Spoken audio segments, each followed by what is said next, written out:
the entire agreement, you know, that's just part of contract law. You know, the whole thing is entire agreement. And then paragraph 8, you've got, it just says discloses who is a licensed agent. And that's it, if anybody in the party is a licensed agent. And that's it. And it makes it super, super simple. The part that you were saying about, the part that you were saying about the cancellation of the contract, once you have a third party, is that what you were saying? Yeah. So how do you explain that piece to the seller that your contract is, the third party's contract is going into play? Yeah, you just say to them, hey, look, when we're going to bring in somebody else and we're going to do all the guarantees that you would normally have to do, which is if they find termite inspections, like termite issues and have to get it fixed, we're going to pay both the buyer's and seller's agent. We're going to pay your transfer taxes. Mm-hmm. We're going to, you know, if they find mold in your bathroom, we're going to, and the deal can't close without the mold being fixed. We're fixing the mold for you. Okay. We're doing everything that needs to happen. And what that does is we'll replace my offer with the new offer. And we essentially become business partners in the fact that you're guaranteed your price, which is $300,000, and anything that I make by fixing the property, paying all the commissions, paying everything else, that I would get to keep on top of it. Okay. And usually sellers are like, but I'm getting my 300, right? Right. 100%. There's no world in which you are getting 300. Mm-hmm. Okay. So you're insuring the sellers. Yeah, you're giving them certainty, right? So certainty is like the big thing that, of course, that every seller wants. Yeah, and that's why they want a cash offer, so that they'll have certainty instead of having it where it's just a deal that people are looking at and saying maybe it goes through. I mean, think about trading in your car, right? Like you trade in your car and you're like, okay, well, I traded this in so that I knew I was done with it, right? But if you go to the dealership and trade it in and they're like, yeah, you know, we can't guarantee you this price, but we'll shop it around and hopefully we can get you a good price for it. So that's where the guarantee and certainty makes the novation work. So at what point does the power of attorney come into play, and can you speak on like what powers are vested in that power of attorney? Yeah. So when you do the power of attorney, the power of attorney that's really cool is the fact that you're telling them we are not going to give you, you're not giving us power to change anything about the contract except just to do the paperwork to proceed to closing. But your price and your date are not allowed to be changed by this power of attorney. So it's a limited power of attorney that allows us to just fill out the paperwork to get you to closing. Okay. So what in the contract protects you against the seller, because the title's still in the seller's name, prevents you from the seller from refinancing or cashing out his property? Yeah, and making their own moves. Yeah, because because it's the agreement to sell. So the same thing is if you were to put a contract on the house, and they would do the same thing. Okay. So I want to make sure I understand. When you say agreement to sale, the novation contract becomes the agreement to sale, or you actually have another contract? It's a purchase agreement. Okay. It's a purchase agreement, yeah. Okay. Yeah. So okay. That makes sense, yeah. That makes sense. Okay. So in essence then, the powers that are in that power of attorney, basically, you know, again, it doesn't allow you to change. Obviously, you don't want to change the terms of the contract, but effectively it allows you to accept and sign off on the new contract when it comes in. Mm-hmm. Okay.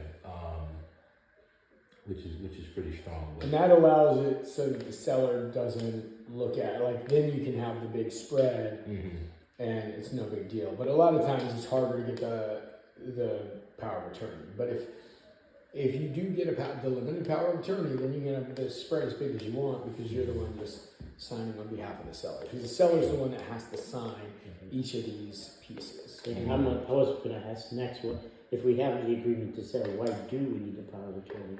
And that's the reason. Yeah, it just makes it so that the seller doesn't have to sign off on things Yeah, all. kind of keep them out of the mix in terms of being a decision maker We're and seeing the numbers. questioning and, having the power. Yeah. Effectively, you have the power now.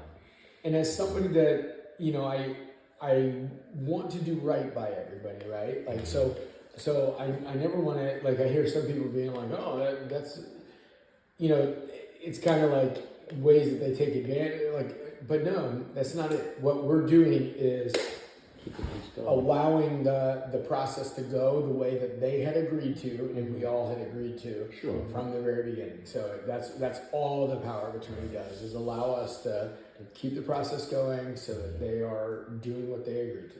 Now, I heard at one point in one of these videos that it's a good practice to place a lien against the property for the amount of, let's say you're gonna make 50 grand, what have you, or let's say you put 50,000 into the property, and you plan to make 50 on top of your original investment. So maybe you put a lien for 100 grand on the property, which, because again, you hope the seller doesn't make any moves, but it's never in a perfect world, right? So if they go out and they, engage themselves or do whatever they end up doing that skews your numbers, if you have that lien on file, that kind of protects you. Is that something you guys practice? I have not done that. It's probably good practice. Yeah.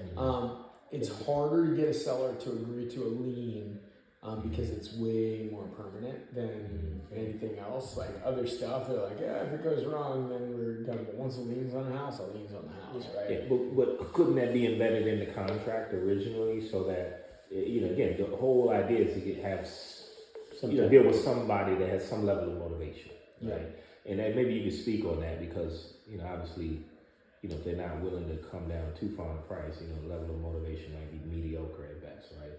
But bottom line is, if it's embedded in the contract at the time you do the deal, let's face it, how many sellers really read those contracts? But once the seller signs the contract, can't you just go and record that contract? Yes, you can. But again, what's your take on that? Is that effectively the same thing? Yeah, you can record the contract. We've got a contract that's recorded right now because the seller's, not performing. Yeah. And so we're working on that right now. But if you're going to put money into the house, so that's what some people do. That's the part where, that's the if you're piece. investing, let's say it's 100 grand, you know what I mean? And, that's a considerable, because when you first explained it, that's the question that was in my mind is, okay, how do you protect yourself? Number one, if let's just say you got to drop the price. We've all gone through price reductions, right? Okay, you put 100 grand in there and you're expecting, let's just say to make 50 grand on your 100, right? But then you got to drop the price for 75. Not only have you wiped out your profit margin, but you dug into your original investment. Seller may have room, you may need to go back, but you still invested that 100K. And here's my whole thing. If you're investing more than like $5,000, like I would just take the property down. Yeah. Like I wouldn't do a massive renovation. So these renovations you're doing, rehab as low as that? Yeah, it's more like a hotel type thing if you're gonna spend money on it, right? You're making it a little nicer. Like, because I'll tell you, it just gives, I'm always weighing risk versus reward, right? Of course. The second you drop that kind of money into a property, you're asking a seller to screw you. But okay, and I get what you're saying. It makes sense. But at the same time, you spoke about, these sellers that are a little bit unrealistic on their price, right? So, in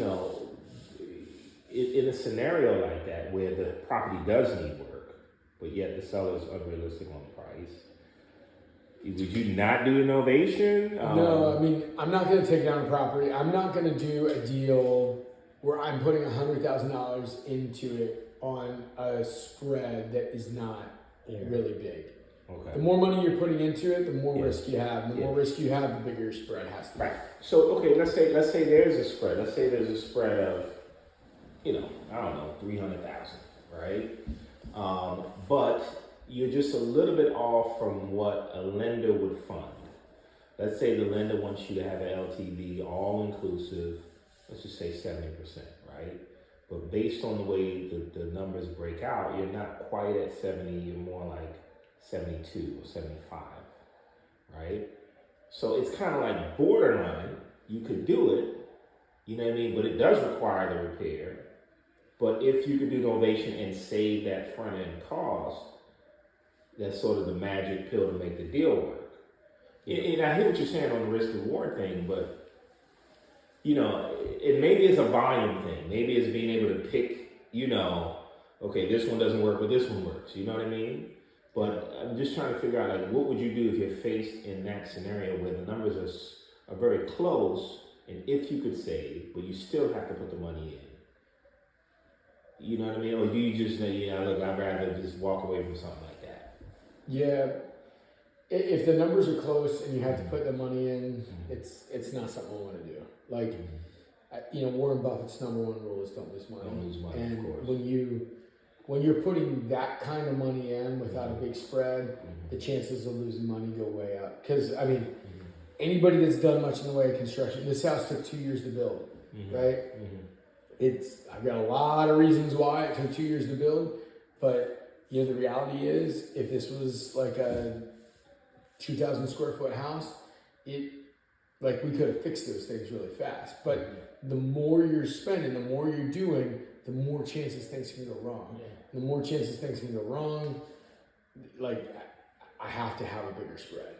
Yeah. So, So you guys, with your 5,000, you guys are painting, carpeting, and nothing. paint, carpet, maybe a little trash out. Okay. Okay.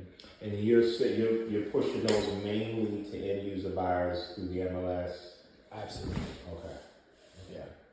Because So then it's you're not catching like that full spread. range. You don't want to go to the investors. And even with it, it's rare. Like we got one right now that we're doing. It's not quite the whole thing, but it's a deal that, you have to put in what we were talking about, like $100,000 spread, and maybe make like $20,000-$30,000 on it. And I just said to her, I was like, look, I'll list your property, and I'll even, I'll do everything, but I'm not gonna put that kind of money in. So that twist, I guess that one twist, because I was more so looking at it from like potential rehab perspective, but you're basically saying, look, do light cosmetics and don't shoot for the moon in terms of the ARV. Because I would imagine, if you're doing that $5,000, you're not trying to get top of the line ARV. Like, you just sort of selling it at market value, where the seller will give a slight discount, for market value. You're sort of saying, okay, well, no real room for a solid flip, right? At least not a big spread flip, but you're okay with maybe 20, 30 grand. Speaking on that, what would you say the average profit margin is with these renovations? Yeah, about 30 grand. About 30 grand. Okay. But even if you make 20, it's, And is the seller covering the real estate expenses or the commissions? No. you have to have it all in there. In your spread. Okay. And so you started, okay, look, we agree. Well, no, yeah. So I'm saying about 30. So I look at most of the ones that we're doing. If we're putting anything into it, it's about 30 grand. Give me a textbook. Give me like a textbook, one that was a classic deal that, this was like sort of, if I could write the ideal Novation, this is what it is. Sure. Somebody wanted like $380 for it. Mm-hmm. We painted, carpet, trashed out, and because I like to get the big picture, right? So 380, but what was the back end story like? What would, if it would, just compare it to like if this were a regular flip, yeah. right? You would have paid X, but the seller wanted 380. On that, probably Yeah. I would have probably paid about $325. 325. Okay. And so we didn't go full ARB. We just did paint, carpet, and there's some floorings and tile and some other stuff in one of the bathrooms that was all jacked up.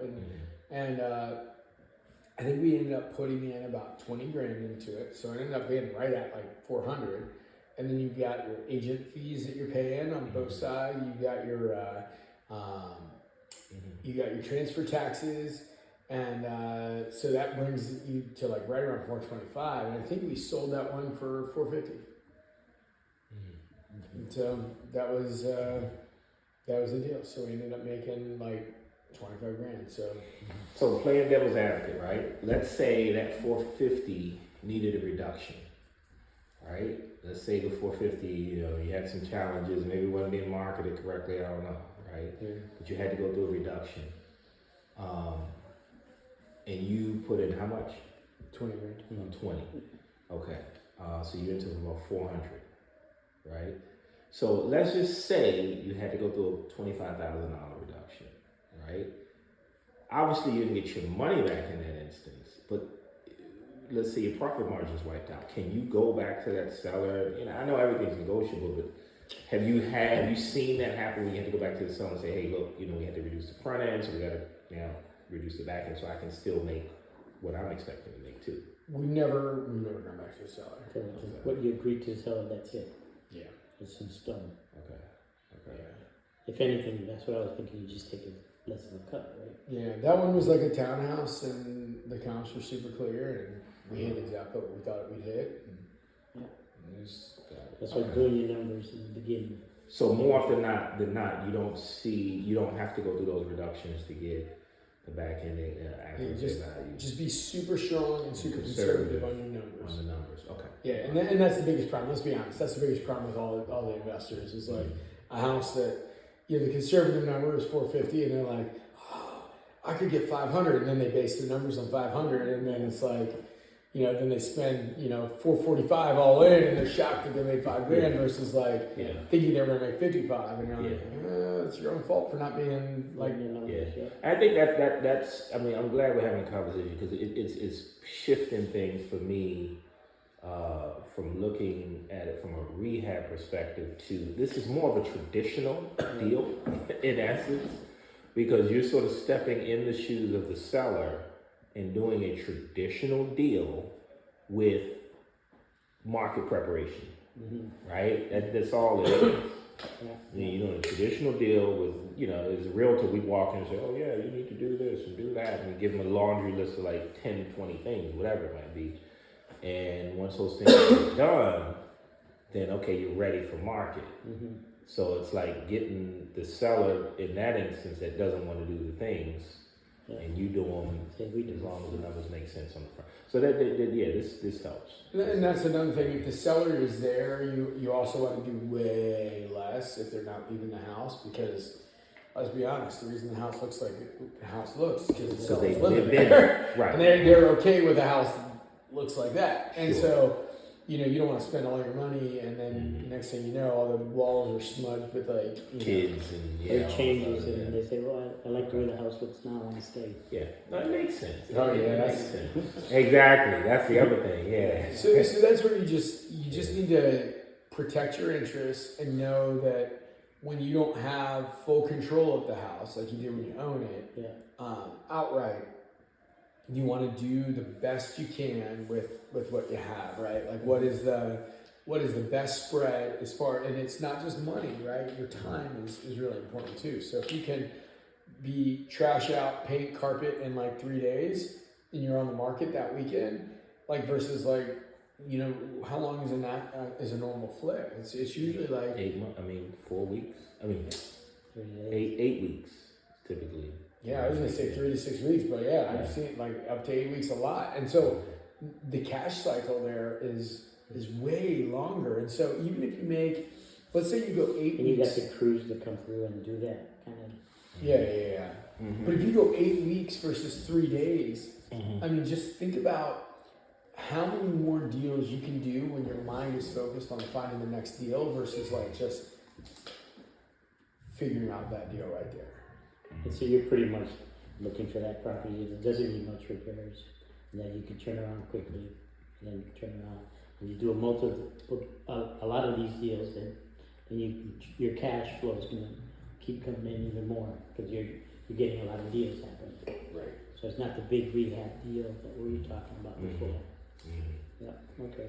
That really puts it in perspective, Yeah. man, because this is viewing it through a different lens. It's a traditional deal, is what it is. Yeah. You just tell, well, you're not You buying. just- got you just get the twist spread. back in. Yeah, you get the spread. Mm-hmm. You're not buying the house. You're just rehabbing it, which is nice. Mm-hmm. And you don't have to worry about like the FHA guidelines because no title transfers. With you being licensed, you keep that commission in house with your team. Do you outsource it? Like, I personally like to have like separation, so Mhm. I've got other folks will do it because obviously, you're not gonna be the realtor, obviously, right? yeah. Mhm. So on these deals, I'm happy to do it, but on my own deals, yeah, I don't like to. I'm the same way. When I rehab, I don't want to be the agent. Yeah. I'm too attached to the property, and No, then it's a time thing. Like you said, your time is your most valuable resource. So I don't want to be, going and putting up balloons and directionals on a Saturday morning when I should be going to see, my next distressed homeowner. Well, think about it. Like all the big, like most of the big guys across the country. I mean, they bring in other folks. I mean, that's why I do like Express and stuff, right? Like they pay me a small flat fee, and I'm happy to do it. Like my team, I have my team do it. But they do a lot of deals, right? So they could, but they're like, no, it's way more valuable for us to just go to the next deal. Go to the next deal. And think about it. Exactly. And that's actually, my sign isn't up now, but I get this big sign that says, get out of maintenance and into creation. And so that's like one of those things where like, as soon as you're maintaining the deal and working on it, and that's the other part, the flipping side of it, like when you can do 3 days versus 8 weeks or 6 weeks or 3 weeks, like little paint carpet and like just trash out. Yeah, you're in creation, right? You're spending so little time on maintenance. You're in creation. Maybe it costs you like what 10 grand per deal to do it like really short. Maybe it's a little bit more than that. But do you know how many more deals you can find if you're actually like, as obviously you got to be doing the work. If you're actually like getting out of the GC work and like just saying, okay, and these however many hours it takes to like be checking on the house for the next like however many weeks, like I'm gonna be on the phone with sellers, I'm gonna be texting sellers, I'm gonna be emailing sellers, I'm gonna be figuring like negotiating deals, I'm gonna be following up. That's like probably the most important Fortune and follow up. Yeah. And I'm gonna be doing that. I promise you, the 10 grand you leave on the table for like, the deals you do every year, Yeah. like you're gonna like, so yeah, I mean, it's just crazy. You'll do another like 20 deals with the time that you save, and you don't realize, and this is a huge thing. We don't realize that. We think, oh man, I'm giving up 10 grand, I'm giving up this much, and you don't realize, no, you're giving up 3 deals is what you're giving up by effectively netting you 60 extra thousand. Yeah. In your So body, these properties, you want them vacant or you sell them? Always better if it's vacant, but You can't always do that. yeah. So sometimes What's the majority? What's the percentage when it comes to sellers being in the house? So I mean, it's like 50-50, but actually more often than not the sellers are there. But yeah, when the sellers are there, we got to do like the open houses, give them $50 to go to a movie or something like that, and then you do an open house on Saturday, buy them lunch on Sunday, and send them out somewhere, and then you just do the 2 opens. So what does the marketing look like? Is it a team of cold callers, text message? What is it with that side? You're just doing what you're normally doing, man. Like that's it. Like this is just giving you an extra tool. Being able to go back to our old list and seeing what was there. Yeah. Like right now, I text everybody in your own list to say, hey, you're still looking to sell if you got the right price for your house. Right. That's it. You send that text to 200, 300, 500 people, I guarantee you pick up like 3, 4, 5 novations. Oh, no doubt. Just from that last. Yeah. Mhm. Yeah. Yeah. Last one. Okay. Yeah. Oh, it's a pretty seamless concept, man. It's not rocket science. Yeah. You know? No, I mean none of this stuff Yeah. is. It's just Yeah. it's So being disciplined to do the right thing and Sure. not go overboard. Because that's the whole I think thing. that's a key to it. Yeah. Do you guys Being conservative. Yeah. do you guys know Jamil Damji? Do you know that name at all? Jamil. Damji, him and Oh, Jamil, yeah. him and Pace more Face do a beer. lot of stuff. Yeah. Yeah. Okay. So Jamil's a buddy of mine, and like one of the things he's like this is the thing I say to my students all the time. He's like, when did I ever tell you to do X? He's like, because that's the biggest problem. It's like everybody's just thinking outside the box, thinking outside the box. And when I was being personally mentored by Gary Keller, that was one of the things he said. He's like, the best part about entrepreneurs is they're creative. The worst part about entrepreneurs is they're creative. And so they don't realize, they think they're reinventing the wheel, when the reality is It's still the same. 20,000 other people have tried that already and it Yeah. doesn't work. Yeah. And so Gary's whole thing was always imitate and then innovate. Once you're really good at whatever you're doing, Yeah. then you can innovate. He talks about that in the book. Yeah. You know, he says follow the model first, Yeah. and then add a layer of creativity once you've Yeah. got a sound grip on Once you get- the model, the Yeah, base I'm big model. on processes. Once I Yeah. get a process down, then I just duplicate that. That becomes cookie cutter. Yeah. You don't need to reinvent the wheel. Yeah, you just do the work, do the work, and then it's good. And sometimes it's boring, you know. Sometimes like Yeah. following this humdrum, repetitive, thing can be boring as hell. But guess what? It works. Mm-hmm. Well, bro, I'll tell That's you, what you got to do. that book right over there, Atomic Habits by James Clear, he talks about, do you remember what he said about the difference between what they found in the number one trait they found in Olympic athletes? He said they were able to master the mundane. They were able Master the mundane. They were that's able right. to be boring. Yeah. Just do the boring thing over and over again. Mhm. But you think about it, I mean, heck, I don't know if you guys remember this. I love my quotes, man. Like, they just stick in my mind because they tell a story. Bruce Lee said, I don't fear the person that practices 10,000 kicks. I fear the person that practices the same kick 10,000 times. Yeah. And I'm like, yeah. After about 1,000 times, I know I personally be like, no, I got this kick down right now. But he's like, no, it's 10,000 times. You know, like that's when you're the master. And we've got to be willing to be disciplined enough to become a master. Consistent. Yeah. Consistency. Very is true. what it's all about. Very true. Yeah. Right, yeah, we're all of a sudden we're no longer a white belt, and we're like, hey, I'm not whatever's the next belt, you know. He's like, I got this, and you're like, no. The black belt comes in and says, this is pure mastery. Like this is what it is. And the other side of that discipline is, also not going for the shiny object syndrome, which I think a lot of entrepreneurs, we get suckered in thinking, oh man, this is another shiny yellow brick road. Let me go down this path. And a guy did a beautiful visual video I watched this morning where he had about let's just say eight cups. He had this blue fluid, and he poured about 10% in each cup. And it's like, oh yeah, you want 7 streams. Well, you got 10%. In each cup. Nothing's overflowing. Is the point. But if you have 1 cup and you pour everything, now you got an overflow, and then now it's just a matter of catching the overflow and then creating it. And I think a lot of entrepreneurs, before they get to that point of mastery, they're chasing the new thing and the new thing and the new thing, thinking that's the way you should do it as a multimillionaire. But all this novation. My first real estate course was Carlton Sheets. Oh, yeah. Way back. I think everybody's it was way back. And he taught a lot on creative. And I love the creative because it gets you thinking about a deal and how to put it together. So I love that. But then back then when I did it, creative wasn't really taking off. Like Novation is taking off. Yeah. Taking off now. And so we're at the perfect time. Yeah. It's just an understanding. Today, like I said, coming today, understanding that these aren't full gut jobs. These are quick cosmetic. That was pretty key for us. Yeah. And so now it's just putting these deals together, and getting them to the point where they are cookie cutter.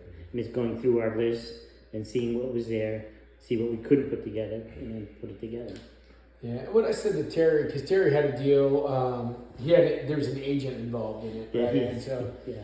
so the agent, like, if there's an agent involved, you probably don't have a deal, right? Yeah. Like, let me I just keep say telling him that too. So you don't really see a lot of these in MLS, is that what you're saying? Oh no! It's just like if you're talking to an agent or if they've got an agent, they're The doing seller off has an agent. market, or if they're putting it on the MLS and you're reaching out and like trying to get it way under market, you're not like. This isn't the deal for that. This is the unrepresented seller that is there on that deal. And so, but what I said to Terry and what I said to, what I'm saying to everybody in the group is like legit, when you get deals, as long as you're not an agent with the seller, call me and I'll literally lock the deal. Yeah, I'll walk you through the whole deal. We'll just do the deal together. I'll get it done from like start to finish, and you'll see how it's done, and then we just keep doing. To doing me, deals this works better direct with seller, because you don't have anybody else trying to show you or tell you something. And they're going to rely on your expertise. Sure. And you just make sure you take care of people.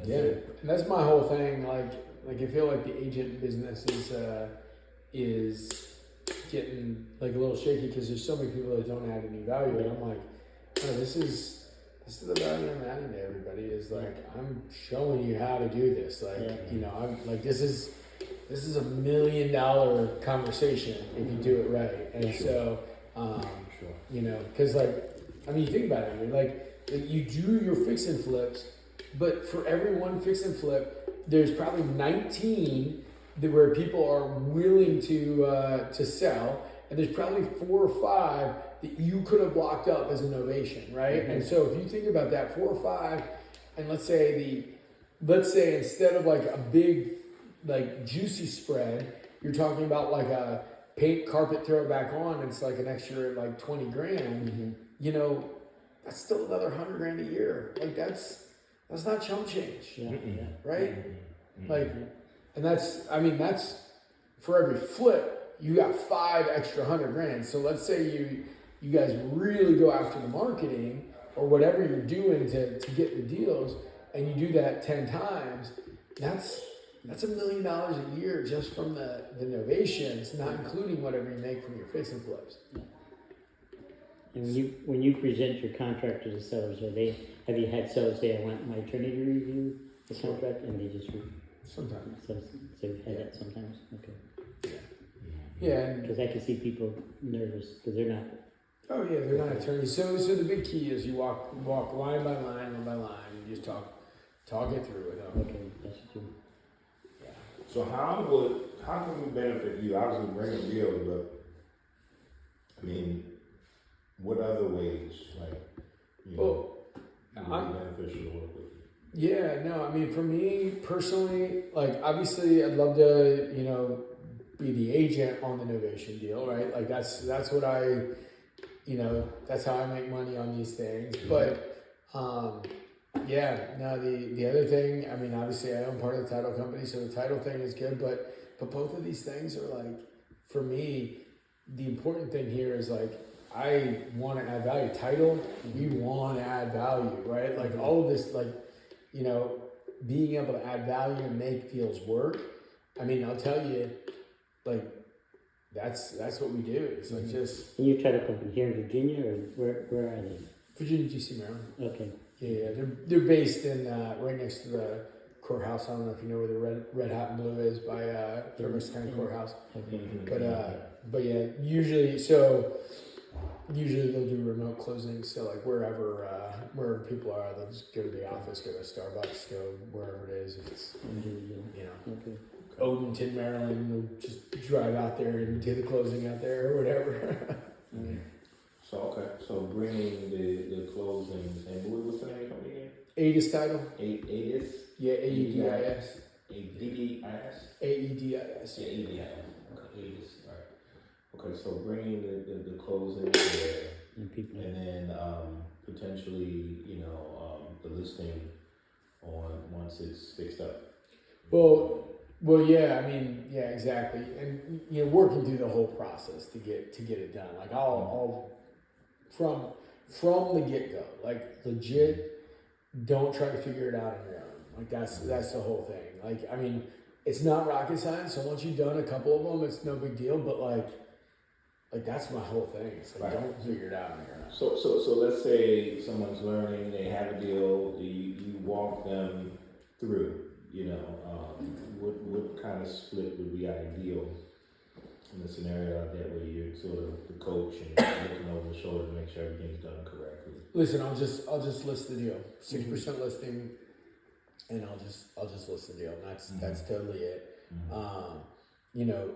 For if anybody at some point wants to do anything further than that, like go any deeper, we can work through some of that. But like that's kind of the relationship that I've said I would do with Peter and Julie and everybody else is like, hey, look, just don't cut me out on the listing side, and I'm happy to do it. So, and I'll tell you, like, so I do like some one-on-one coaching with people that build big teams, but that's a little bit of a different situation. That's usually not in the area, other stuff, and I charge a fortune for that stuff. Like, I mean, I'll just tell you, I charge $4,000 a month for 4 half-hour sessions, right? And so like, so that's what I do on that. But like for this, like I really do believe that we can build something here locally that really works well. Like really works well. Where you guys can make a lot of money, we can make a lot of money, and just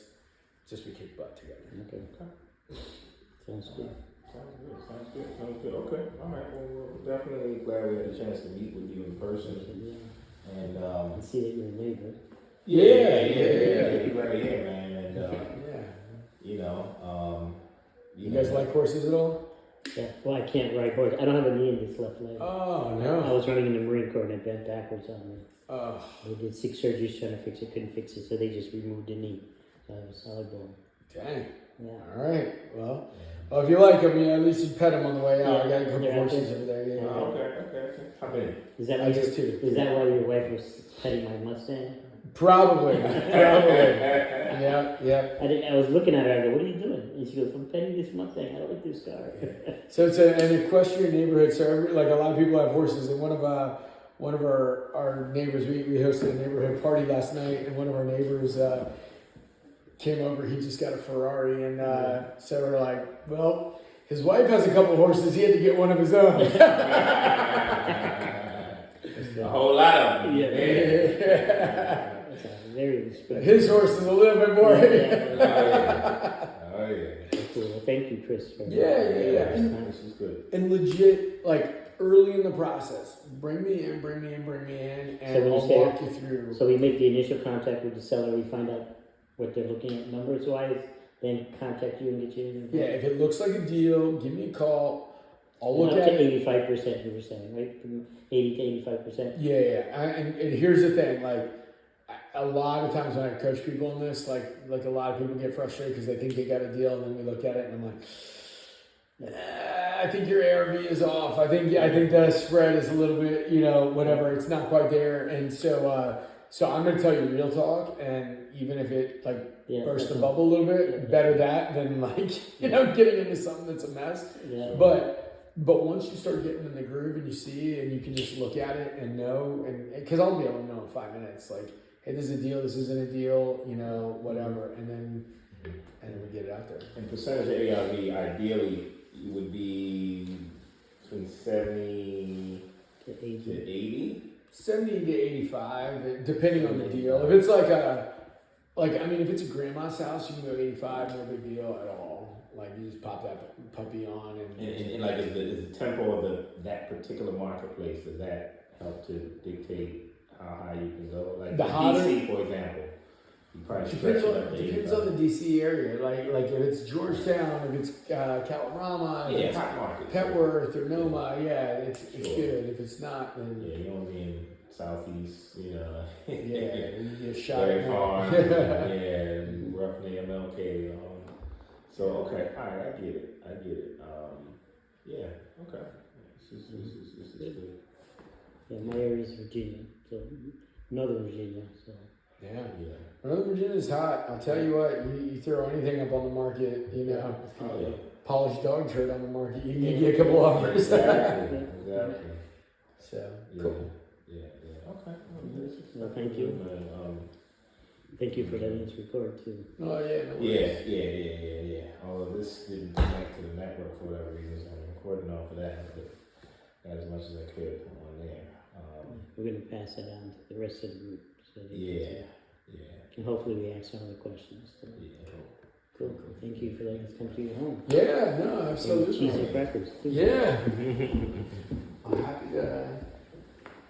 happy to do that. So how much land do you have? We got 5 acres. Okay. Nice piece. Yeah, so we